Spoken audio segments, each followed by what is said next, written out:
राजेंद्र माथुर जी को कोट करना चाहूँगा। उन्होंने अपने संपादकीय में एक बार लिखा था कि कांग्रेस किसी पार्टी का नाम नहीं है, कांग्रेस एक फिनोमिना है। जो भी पार्टी सत्ता में आएगी वो शने शने कांग्रेस हो जाएगी। इसमें भारत की राजनीति का वो दर्शन छुपा है जो आप दर्शन कह रही ना कि लेफ्ट के, वो दर्शन तो राजनीति का है और सत्ता का है। और वो विजन बिल्कुल सही था कि कांग्रेस किसी पार्टी का नाम नहीं है, वो एक फिनोमिना है। चूंकि कांग्रेस लंबे समय तक सत्ता में रही तो उसकी बुराइयां लोगों को दिखाई देती रही, लेकिन जो सत्ता में आता है, जिस वादे के साथ, जिस लड़ाकूपन के साथ, बंगाल में जिस बदलाव की बयार के साथ लेफ्ट के किले को ढहाकर ममता बनर्जी आई, क्या उन वादों पर खरी उतरी? सड़कों पर फेंके जाने वाले अंडे और मुंह पर फेंके जाने वाला कीचड़ ये बता रहा है कि उन 15 सालों में आपने जनता के साथ क्या किया। यह आपके आईना है। ये 15 साल की सत्ता के बाद शीला दीक्षित भी तो हारी थी ना दिल्ली में, उनके घर पे तो किसी ने अंडे नहीं फेंके, कीचड़ नहीं फेंका। हार होती है, लेकिन हार की भी अपनी एक गरिमा होती है। और हार के बाद अगर इस तरह के अंडे फेंके जा रहे हैं और सड़क में भीड़ में कपड़े फाड़े जा रहे हैं तो उसको आप केवल राजनीति नहीं कह सकते। ये उस दमन और शोषण की प्रतिध्वनि है जो आपने उन 15 सालों के दौरान उस बंगाल में किया, जिस बंगाल को आपने वादा किया था स्वराज का। भाई इसी दिल्ली में अरविंद केजरीवाल ने भी स्वराज का वादा किया था ना, पर जब नहीं हुआ तो जनता ने हराया ना। तो आप जब सत्ता में हैं तब क्या कर रहे हैं ज्यादा महत्वपूर्ण है। जब आप सत्ता में नहीं है तब आपके साथ वही होगा जो आपने सत्ता में रहते हुए किया, उसकी प्रतिध्वनि सुनाई देगी। यह आपका आईना है। कोई इमारत जो दूर से बहुत मजबूत दिखाई देती है वो अंदर से कितनी भुरभुरी और कितने ताश के पत्तों से बनी होती है, ये देखना हो तो ममता बनर्जी के इतनी मजबूत दिखाई देती थी, जमीनी पकड़ वाली दबंग, वो यह हालत है कि पार्टी में उनका नाम लेवा नहीं बचा। तो इसका मतलब वो बंदी मुट्ठी लाख की थी और खुल गई तो वो खाक की हो चुकी है।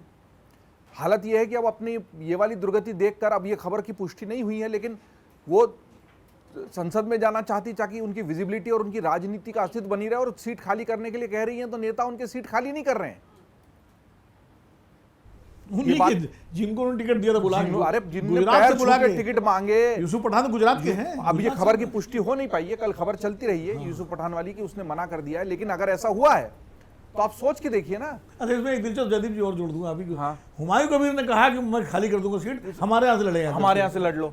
तो इससे घोर बेइज्जती नहीं हो सकती ना, तो बेइज्जती वाली बात है, पूरी इंसल्ट है ये, मुंह पर तमाचा है ये।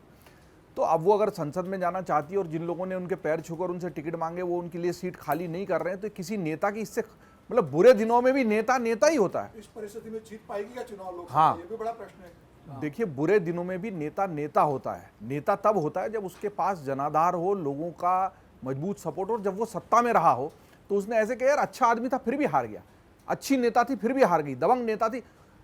दोष ममता बनर्जी का ये नहीं है कि उन्होंने अपनी तरफ से कोई बेईमानी की, दोष उनका ये है कि उन्होंने, भाई जो सारे लोग दरबार में बैठे थे उन्होंने चीरहरण होते हुए देखा और उस अन्याय के खिलाफ आवाज नहीं उठाई ना। अन्याय को सहना उससे बड़ा है ना।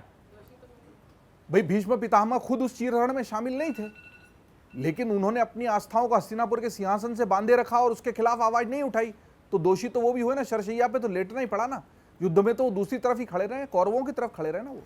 तो ममता बनर्जी अगर अभिषेक बनर्जी के सारे पापों को, अत्याचारों को, दुराचारों को, और वो जितने भी उनके बड़े बड़े पार्षद और विधायक और सांसद थे जिन्होंने इतना भयानक अत्याचार का कुचक्र रचा, उनको उन्होंने जो प्रोटेक्ट किया, तो उस प्रोटेक्शन में आप शामिल हैं तो आप भी अपराध में उतने ही दोषी, बल्कि ज्यादा दोषी हैं। एक तरफ हमारे पास लोकमाता अहिल्याबाई के महिला नेतृत्व का उदाहरण है जहां अपने बेटे को उन्होंने अन्याय के खिलाफ नहीं छोड़ा और उसको मरवा दिया। अगर बेटा भी अन्याय कर रहा था तो उसके खिलाफ वो खड़ी हुई, और यहाँ भतीजे के अन्याय को सहन करती रही। तो इन दो उदाहरणों को देखकर हमको समझ में आता है कि अगर आप राज्य सत्ता में हैं, अगर आप शासन में हैं, तो आपको किस तरह की कार्यनीति अपनानी है। आपको ये भी तो सोचना है कि आज मैं सत्ता के शिखर पे हूं, कल नहीं भी हूं, तो लोग मेरी अच्छाई को लेकर, मेरी नैतिकता को लेकर, मेरे नेतृत्व को लेकर सवाल नहीं उठाएं। दुर्गति उनकी खुद की हुई है। शीला दीक्षित को आज भी याद करते हैं। अगर हम कहते हैं ना कि शीला दीक्षित हार जरूर गई, लेकिन उन 15 सालों में उन्होंने दिल्ली के विकास में जो योगदान दिया उसको कोई भुलाता है क्या? आज भी याद करते हैं लोग, उनके विरोधी याद करते हैं। तो चुनाव हारना एक बात है और लोगों का भरोसा हारना दूसरी बात है। ममता बनर्जी ने लोगों का भरोसा खोया है। चुनाव खोना कोई, अटल बिहारी वाजपेयी चुनाव हारे हैं, इंदिरा गांधी चुनाव हारी है, हार के जीती है ना वो। इस पूरे में सबक ये नहीं है, सबक हर नेता के लिए ये है कि आप चुनाव हार जाओ कोई बात नहीं, खिलाड़ी होता है खेल हारता है ना, लेकिन लोगों को अरे यार बहुत बढ़िया खेला पर हार गया, अरे यार वैभव सूर्यवंशी ने शतक बनाया लेकिन कोई बात नहीं राजस्थान हार गई। वो जो कोई बात नहीं वाली बात ममता के साथ क्यों नहीं आ रही? अरे इनके साथ तो ऐसा होना ही था, इनको अंडे के जूते पड़ने चाहिए। ये लोग क्यों कह रहे हैं, क्यों कह रहे हैं लोग ऐसा? दौड़ा दौड़ा के पार्स दो। और ये जो बात आई कट बनी वापिस कर देने वाली, इससे बुरी क्या मतलब आपने ली है ना भ्रष्टाचार का इससे जीता जागता दीमक लगे हुए नोट मिल रहे हैं, वो व्यवस्था की दीमक को बता रहे हैं। पलंग के नीचे छुप रहे हैं, पुलिस निकाल रही पुलिस गई तो बेड के नीचे चुप के बाहर ही नहीं आ रहे। बाहर नहीं आ रहे हैं, उनको पता है। यूनिवर्सिटी में इनका जो कार्यालय था तृणमूल कांग्रेस का, उसके अंदर से करोड़ रुपए से ज्यादा के, यहाँ जनता भूखी मर रही है, सड़क पर सो रही है बंगाल की, खाने को पैसे नहीं है, और आप ये वितंडा रच रहे हो।